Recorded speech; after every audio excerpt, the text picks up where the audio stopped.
ওরা যে জান্নাত বেচে, ওদের গোলাম আজম জান্নাতে যাবে?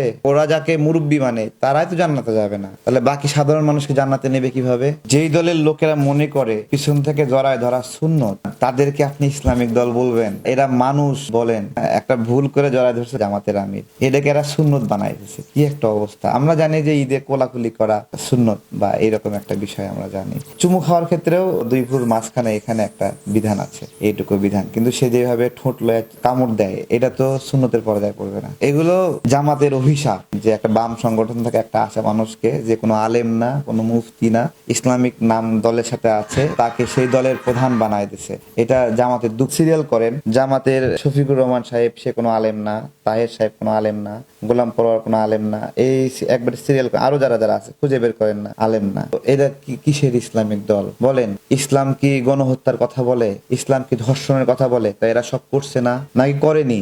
ওদেরকে জিজ্ঞাসা করেন যে তোমরা কি গণহত্যায় অভিযুক্ত কি অভিযুক্ত না? ওরা কি বলতে পারবে ওরা অভিযুক্ত না? বলেন। ওরা যে জান্নাত বেচে, ওদের গোলাম আজম জান্নাতে যাবে? মানুষ মেরে কেউ জান্নাতে যায়? মুজাহিদ আল বদরের প্রধান হাজার হাজার মানুষকে হত্যা করছে, জান্নাতে যাবে? ওরা যাকে মুরব্বী মানে তারাই তো জান্নাতে যাবে না, তাহলে বাকি সাধারণ মানুষকে জান্নাতে নেবে কিভাবে?